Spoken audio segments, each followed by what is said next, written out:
Hello friends, എല്ലാവർക്കും പുതിയൊരു വീഡിയോയിലേക്ക് സ്വാഗതം. ഇന്നത്തെ കഥയിൽ മീനാക്ഷി കാർത്തിക്കിനോട് പറയുന്നുണ്ട് കുഞ്ഞിനെയും കൊണ്ട് നമുക്ക് കടലിൽ വരെ പോകാമെന്നൊക്കെ. ആദ്യം കാർത്തിക് സമ്മതിക്കുന്നില്ലെങ്കിലും പിന്നീട് സമ്മതിക്കുകയാണ്. അതേ സമയത്ത് തന്നെ മൈഥിലിയും വൈശാഖും ആ കടലിന്റെ തീരത്തുണ്ടായിരുന്നു. മൈഥിലി വൈശാഖിനോട് പറയുന്നുണ്ട് ചെമ്പകമംഗലത്തിൽ നിന്നും ഇറങ്ങിയാൽ പിന്നെ ശരിക്കും ഞാനൊന്നും ഉറങ്ങിയിട്ട് പോലുമില്ലെന്നൊക്കെ. പോലീസിനെയും സ്വാമിനാഥന്റെ ആൾക്കാരെയും പേടിച്ചിട്ടാണെങ്കിൽ ഒരു സമാധാനവും ഇല്ലെന്നൊക്കെ പറയുന്നു. വൈശാഖ് അപ്പോൾ പറയുന്നുണ്ട് എല്ലാത്തിനും നമുക്കൊരു വഴി ദൈവം കാണിച്ചു തരുമെന്നൊക്കെ. മൈഥിലി വൈശാഖിനോട് ചോദിക്കുന്നുണ്ട്, നീ എന്നെ കൂട്ടിയിട്ട് വന്നത് വലിയ അബദ്ധമായി പോയെന്നൊക്കെ കരുതുന്നുണ്ടോന്നൊക്കെ. വൈശാഖ് അപ്പോൾ പറയുന്നുണ്ട്, നീ ഇല്ലാതെ എനിക്ക് ജീവിക്കാൻ പറ്റില്ല എന്നൊക്കെ. എനിക്കിപ്പോൾ വേറെ ഒരു ചിന്തയും ഇല്ല, പൈസ ഉണ്ടാക്കണം, എങ്ങനെയെങ്കിലും കുറെ പൈസ ഉണ്ടാക്കണമെന്നൊക്കെ പറയുന്നു. മീനാക്ഷി കുഞ്ഞിനെ എടുത്തുകൊണ്ട് തിരയുടെ അടുത്തേക്കൊക്കെ പോകുന്നുണ്ട്. ആ സമയത്ത് കാർത്തിക് ആണെങ്കിൽ സൂക്ഷിക്കണമെന്നൊക്കെ പറയുന്നു.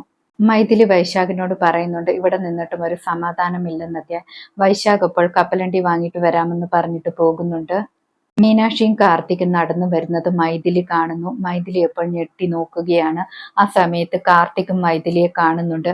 കാർത്തിക് ആണെങ്കിൽ മൈഥിലി എന്ന് വിളിച്ച് പുറകെ ചെല്ലുന്നു. മൈഥിലി എപ്പോഴേക്കും ഓടി രക്ഷപ്പെടുന്നു.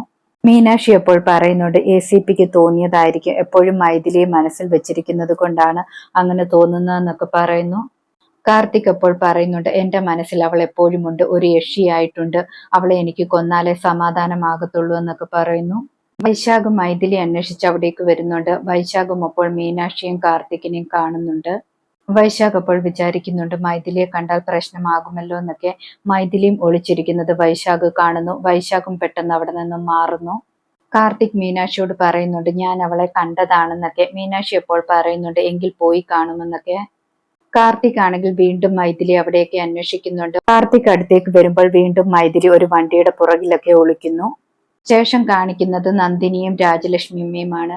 രാജലക്ഷ്മിയമ്മ നന്ദിനിയോട് പറയുന്നുണ്ട് നമ്മൾക്കാണെങ്കിൽ സാരിക്ക് വേണ്ട കുറെ മെറ്റീരിയൽ ഒക്കെ വാങ്ങണ്ടേ, അതുകൊണ്ട് മോള് പോയി ആ 1,00,000 രൂപ അഡ്വാൻസ് ഇങ്ങ് എടുത്തിട്ട് വരാനെന്ന് പറയുന്നു. നന്ദിനി പൈസ എടുക്കാൻ പോകുന്നു. ആ സമയത്ത് മാലതിയാണെങ്കിൽ ഒരുങ്ങി ഇറങ്ങി വരുന്നുണ്ട്. മാലതിയെ കാണുമ്പോൾ രാജലക്ഷ്മി അമ്മയ്ക്ക് പന്തികേട് തോന്നുന്നുണ്ട്. എന്താ നീ എവിടെ പോവുകയാണെന്നൊക്കെ ചോദിക്കുന്നു. മാലതി അപ്പോൾ വെപ്രാളത്തോടെ ഓരോന്നൊക്കെ പറയുന്നുണ്ട്. അവസാനം പറയുന്നുണ്ട് PTA മീറ്റിങ്ങിന് പോവുകയാണെന്നൊക്കെ. രാജലക്ഷ്മി അമ്മ അപ്പോൾ പറയുന്നുണ്ട് ഞാനും നന്ദിനിയും വെളിയിൽ പോകുന്നുണ്ട്, ആ കാറിൽ നിന്നെയും വിട്ടേക്കാമെന്നൊക്കെ പറയുന്നു. നന്ദിനി അലമാരയിൽ പോയി നോക്കുമ്പോൾ പൈസ കാണുന്നില്ല. നന്ദിനി ആണെങ്കിൽ ഉടനെ തന്നെ അമ്മയോട് വന്ന് പറയുന്നുണ്ട് പൈസ കാണുന്നില്ലെന്നൊക്കെ. അത് കേട്ടുകൊണ്ട് അപ്പുറത്ത് നിന്നും സാവിത്രിയും വരുന്നുണ്ട്. സാവിത്രി ചോദിക്കുന്നു പൈസ പോയെന്നോ, എങ്ങനെ പോയെന്നൊക്കെ ചോദിക്കുന്നു.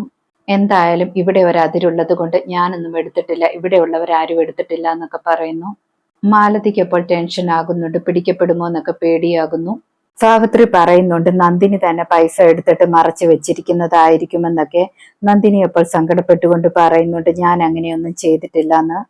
രാജലക്ഷ്മി അമ്മ പറയുന്നുണ്ട് എനിക്ക് നന്ദിനിയെ വിശ്വാസമാണെന്ന്. മാലതിയും പറയുന്നുണ്ട് ചിലപ്പോൾ ഏട്ടത്തി തന്നെ മറച്ചു വെച്ചിരിക്കുകയായിരിക്കുമെന്നൊക്കെ.